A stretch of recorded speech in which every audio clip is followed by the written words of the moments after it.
de Sarah, Abraham demeura seul avec Isaac son fils. Les années passèrent, il se rendit compte que quelque chose n'allait pas. Il entreprit alors de lui trouver une femme. C'est ainsi qu'âgé de 40 ans, Isaac conduisit Rebecca sa femme dans la tente de sa mère, la connut et l'aima, et elle devint sa femme. Et Isaac fut consolé de la perte de sa mère Sarah. Bonjour et bienvenue au pied du maître. Je suis très heureuse de vous retrouver sur DMTV. Aujourd'hui, nous recevons pour vous le pasteur Hervé de l'église Échelle de Bethel, avec qui nous parlerons de la satisfaction sexuelle. Pasteur, bonjour. Bonjour. La satisfaction sexuelle, ça vous parle? Oui. En quoi la satisfaction sexuelle peut être une consolation pour un homme? Ok, avant de commencer, j'aimerais d'abord vous remercier pour cette opportunité que vous m'accordez d'intervenir sur ce thème vraiment intéressant et brûlant. Alors, en quoi la sexualité peut être une consolation pour un homme? D'abord, vous devez comprendre que quand on parle de consolation, on parle déjà d'un problème psychologique, d'un problème de dépression. Donc souvent, aller à l'acte sexuel permet de décompresser. Ouais. Parce qu'avec tout ce qu'il y a aujourd'hui au milieu du couple, la vie du couple, les pressions du couple, Dieu, ce n'est pas pour rien qu'il a créé cet instant-là pour permettre à l'homme de déstresser un peu. C'est très important. Et l'exemple que vous avez pris, l'exemple d'Isaac, nous en parle. Parce que Isaac était dans une période de dépression en quelque sorte, à cause de la perte de sa maman.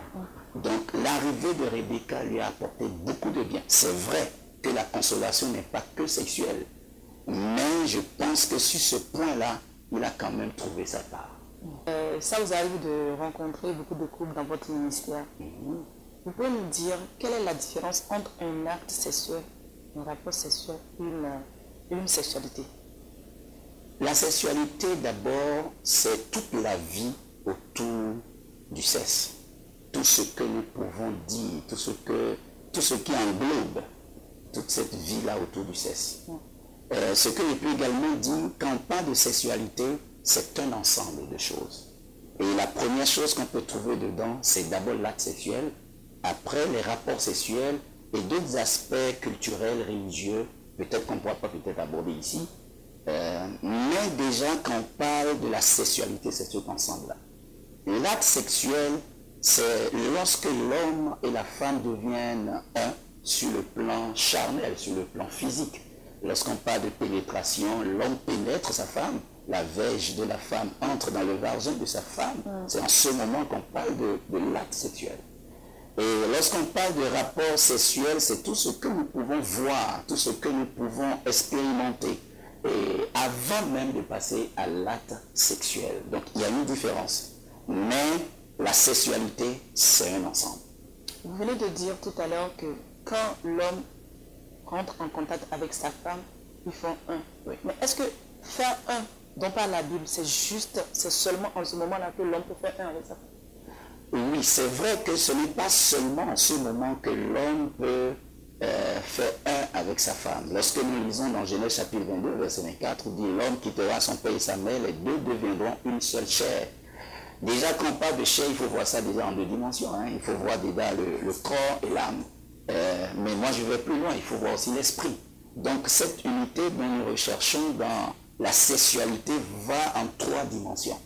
Il y a d'abord le côté physique, où l'acte se passe. Il y a aussi le côté psychologique. Il y a cette joie-là qu'on ressent lorsqu'on va à l'acte sexuel. Et aussi à l'aspect spirituel. Parce que dans l'aspect spirituel, c'est vrai, on ne le voit pas, mais il y a beaucoup d'échanges, il y a beaucoup de transferts, il y a beaucoup de choses qui se passent. On peut vider quelqu'un de son énergie vitale au travers d'un acte sexuel. Donc, on ne peut pas enlever d'un acte sexuel l'aspect spirituel. Il y a beaucoup de contrats spirituels qui sont contractés au travers juste d'un acte sexuel.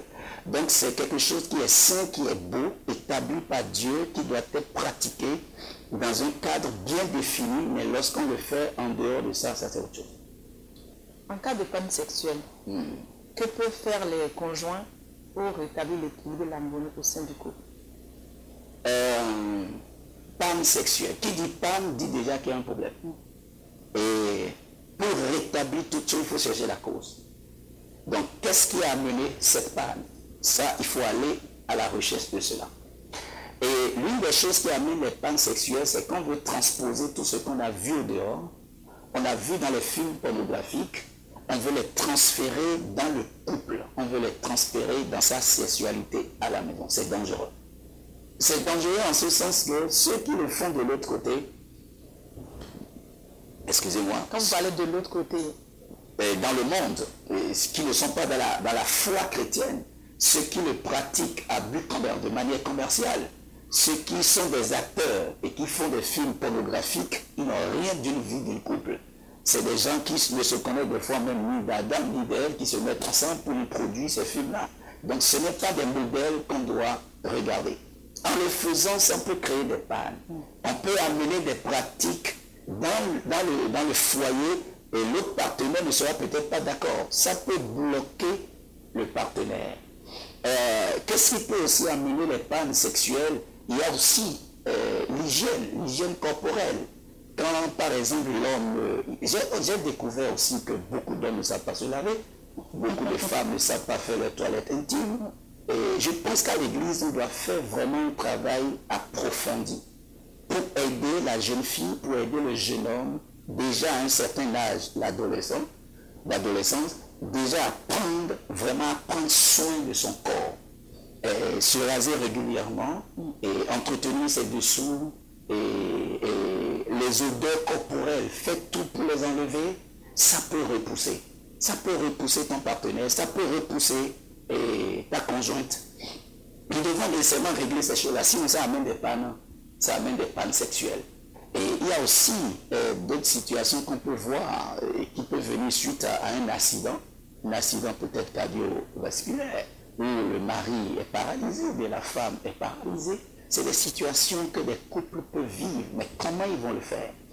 C'est là où je vois que c'est important déjà l'abstinence qu'on nous impose à l'église. Parce que si tu n'as pas l'habitude de te préparer par rapport à ça, tu ne peux pas vivre ces expériences-là. D'autres nous diront, mais est-ce qu'on va vivre comme ça toute la vie? Là, il faut impliquer le Seigneur. Le Seigneur peut nous aider. La guérison est possible avec le Seigneur. Il faut visiter des spécialistes dans le domaine. Et je pense que ce soit la femme, que ce soit l'homme, ce n'est pas seulement quand il y a l'acte sexuel qu'on peut arriver à l'orgasme, que l'homme peut arriver à éjaculer, ou bien que l'homme... Je vous ai pas coupé, il y a une préoccupation. Oui. Tout à l'heure, quand je lisais le texte de Genèse 24, 67, oui. La Bible déclare qu'il a conduit Rebecca dans la tente de sa mère, l'a connue. Ensuite, il a aimé, il a pris pour femme. Je voudrais savoir, est-ce que le couple, est-ce que les deux personnes, les conjoints, ils ont toujours besoin d'être en accord avant d'aller à l'acte sexuel? L'idéal, c'est d'être en accord. Sinon, ce qui vient après, ça peut être du viol. Au sein du couple? Oui. On peut encore appeler ça le viol? Oui, parce qu'il faut quand même... La parole déclare que le corps de la femme appartient à l'homme. Mais il ne faut pas forcer la femme. Il ne faut pas forcer l'homme. Et c'est là où maintenant intervient l'amour, la communication. Alors si vraiment vous aimez et que l'homme par exemple sait ce que aime sa femme et que la femme sait ce que aime son mari, déjà avec des signaux, un peu comme sur une voie, quand on voit l'autre voiture venir pour lui demander qu'est-ce qui se passe là-bas, on lui fait des jeux de phare. Déjà avec des signes, avec des touches, la femme sait déjà, ah, mon mari a besoin de moi, je dois m'apprêter. Psychologiquement, on s'apprête. Il faut être prêt 24 heures sur 24, je pense. Il ne faut pas dire, c'est bien le matin, c'est bien à midi, c'est bien le soir. Il y en a, c'est seulement le soir, ils vont à l'acte sexuel. Maintenant, c'est seulement le petit matin. Non, il faut découvrir cette beauté-là que le Seigneur a déposée dedans, dans toutes les périodes, ou du moins les heures de la journée. Il faut le faire un peu partout. Du moment où on nous demande de le faire dans le cadre du mariage, il ne faut pas s'en priver. Oui, il faut s'entendre, c'est bien, il ne faut pas forcer l'autre, mais à certains moments, comme on le dit souvent, je mets ça en griffe, on dit souvent que quand la femme a envie, elle a du mal à dire oui directement. Elle fait quoi? Elle est un peu du genre à dire non. Mais qu'est-ce qu'elle fait Mais en disant non, c'est au fait pour faire monter au fait la pression, pour faire monter au fait, pour voir si son mari a toujours cette envie-là, ce désir-là. Est-ce que ce mari est toujours un conquérant en quelque sorte? Nous devons des fois aussi forcer, mais pas toutes les fois. Est-ce qu'il vous est déjà arrivé de transposer l'expérience d'un autre couple dans le vôtre? Vous est-il déjà arrivé? Au départ, c'est vrai sur le plan, disons juste les premières séances, on a tendance à se chercher du moment où, vous savez, on a fait quand même un bon moment dans le monde avant de... Vous dirait quelqu'un vous avez roulé votre bosse. Ah, c'est ça. Bon. Donc, on a fait quand même un certain temps dans le monde avant de venir au Seigneur. Donc, il y a cette expérience-là qui a tendance à nous rattraper. Mais vite, nous avons compris que ce n'était pas bien. Ramener les expériences du passé dans le couple, je dirais même que le Seigneur n'en veut pas. J'explique. Normalement, que ce soit l'homme, que ce soit la femme, ne doit pas découvrir la sexualité avant le mariage. La sexualité doit être une découverte dans le mariage. C'est pourquoi on parle de virginité pour la femme. Et ce jour-là, il y a écoulement de sang. Donc, lorsque nous le faisons avant, nous avons plusieurs modèles, nous avons plusieurs exemples, et c'est difficile d'effacer ça des fois de notre esprit. Et quand nous entrons dans le mariage, ces clichés-là reviennent et ont tendance à s'introduire dans notre vie sexuelle. Ce n'est pas bon. C'est inviter une autre personne dans le mariage et dans notre vie sexuelle. Inviter une autre personne qui n'a pas droit. Parlant d'invitation, pendant que je préparais cette émission, j'ai découvert que on pouvait inviter le Saint-Esprit dans l'acte sexuel. Oui. En tant que pasteur, vous l'avez déjà expérimenté et c'est pour quel résultat?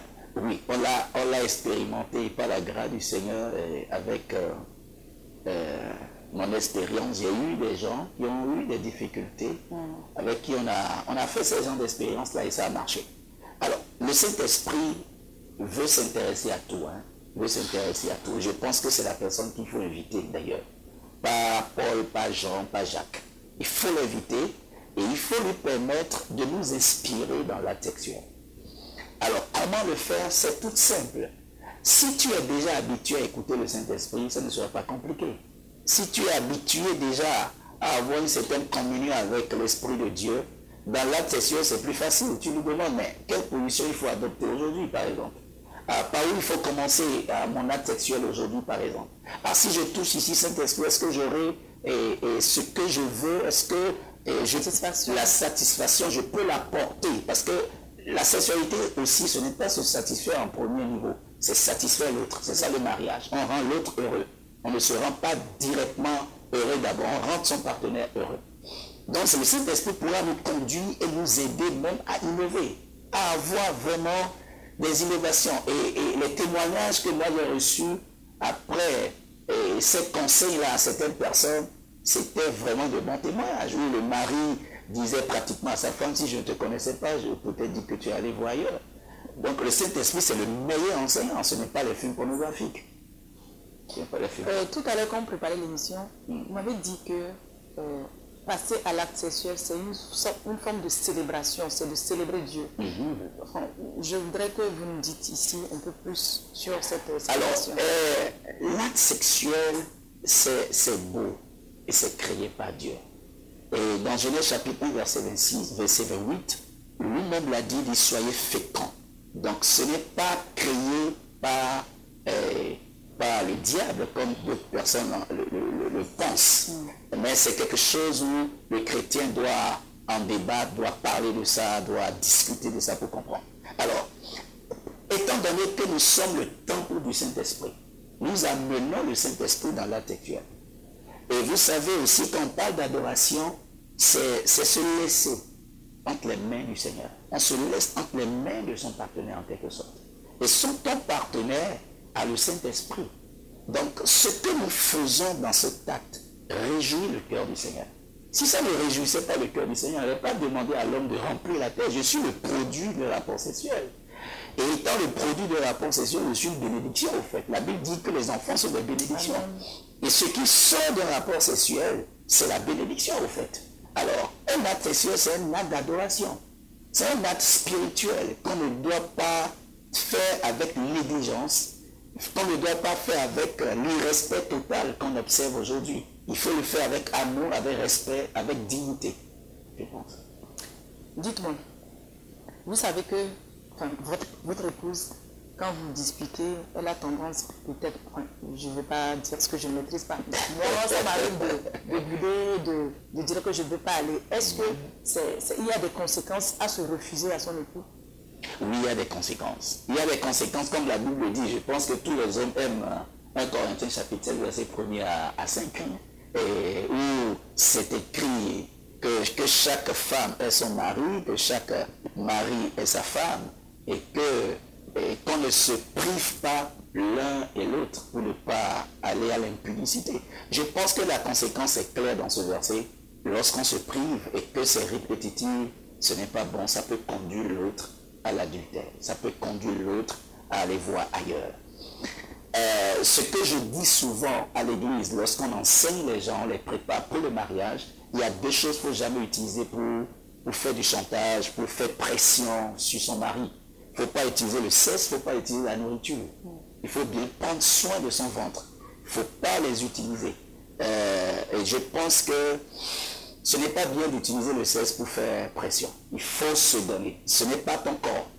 Je dirais même que c'est son droit. Il peut réclamer.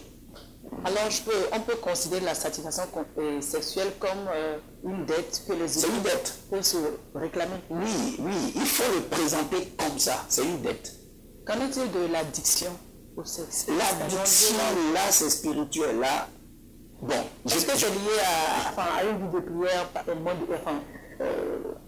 qui n'a pas de qualité? Est-ce que c'est lié à la prière ou c'est quelque chose qui arrive comme ça, un esprit, je ne sais pas? Non. Je vais présenter ça sur deux angles. Lorsqu'on parle d'addiction sexuelle, ça peut être déjà une faiblesse de caractère. On ne va pas tout mettre aussi sur le dos des démons, des esprits. Et ça peut être défaut de caractère. Quand quelqu'un est habitué à aller régulièrement à l'acte sexuel, même avant de donner sa vie à Christ, c'est difficile pour la personne de s'abstenir. Mais il faut une rééducation pour que ce caractère-là soit gérable. J'ai l'habitude de dire aux jeunes hommes, écoutez, si tu as du mal à contrôler ton sexe, le mariage n'est pas la solution. Les gens veulent prendre le mariage pour contrôler cette addiction-là. Non, ce n'est pas possible. L'autre aspect aussi qui amène l'addiction, peut-être que la personne est possédée. Alors si c'est une possession, il faut aller à la prière. Dans l'un ou l'autre, le corps des fois est fatigué. L'autre partenaire, peut-être après plusieurs activités dans la journée, dans la semaine et même dans le mois, n'a pas envie d'aller. Nous devons nous comprendre. Et l'autre solution que je donne aux gens qui viennent me voir, papa, je n'arrive pas à me contrôler, je n'arrive pas, et il faut jeûner. Celui qui contrôle le ventre peut contrôler ce qui est en bas du ventre. Ce qui est en bas du ventre, c'est le sexe. Donc, si tu peux contrôler ton ventre, si tu peux jeûner pendant une semaine, pourquoi pas 2 semaines, 21 jours de jeûne, quand on le fait, ça va discipliner ton Ok. Vous avez un mot de fin où vous voulez prier pour nos frères et sœurs qui se retrouvent dans une situation, enfin, dans l'une des situations que nous venons de citer. Prier, peut-être que ça pourra essayer de résoudre, enfin, de quelque façon que ce soit, la situation et apporter la délivrance dans le couple. Mot de fin, je dirais juste ceci. La sexualité, c'est pour le mariage. Ce n'est pas pour les célibataires, c'est pour le mariage. Et je vais prier pour ceux qui nous suivent, et particulièrement d'abord les célibataires, que le Seigneur leur donne la grâce de vivre leur vie de célibat dans la chasteté, dans l'abstinence, que le Saint-Esprit leur accorde maintenant cette grâce-là. Que ceux-là qui ont des défis dans leur vie de couple, surtout sur le plan sexuel, que le Saint-Esprit soit leur enseignant, que le Saint-Esprit soit leur soutien, que le Saint-Esprit soit leur appui. S'ils ont besoin d'autres aides, je pense que ils ont plein de choses autour d'eux, que ce soit les serviteurs de Dieu, les églises, tout ça là. c'est les meilleures personnes qui peuvent les aider. Que le Seigneur vous bénisse. Amen. La satisfaction sexuelle, selon les scientifiques, est l'un des éléments essentiels qui participent à l'entretien de la relation du couple. Gage de vitalité, l'harmonie sexuelle favorise le développement d'une complicité sexuelle et installe une communication entre les conjoints. Grâce à elle, cette lassitude qui s'installe avec le temps et fait des époux, des colocataires, fait place à une relation fusionnelle. Toutefois, cette profonde connexion des époux ne sera permanente que lorsque Dieu est au centre de tout. Avec Dieu, tout est possible. Il sait comment vous amener à vous découvrir chaque jour un peu plus. Merci pasteur pour ce moment, ce partage. J'espère que ça va porter des fruits et nous pourrons sauver des couples à partir de cette émission. À bientôt sur BNTV et pour un autre moment au pied du maître.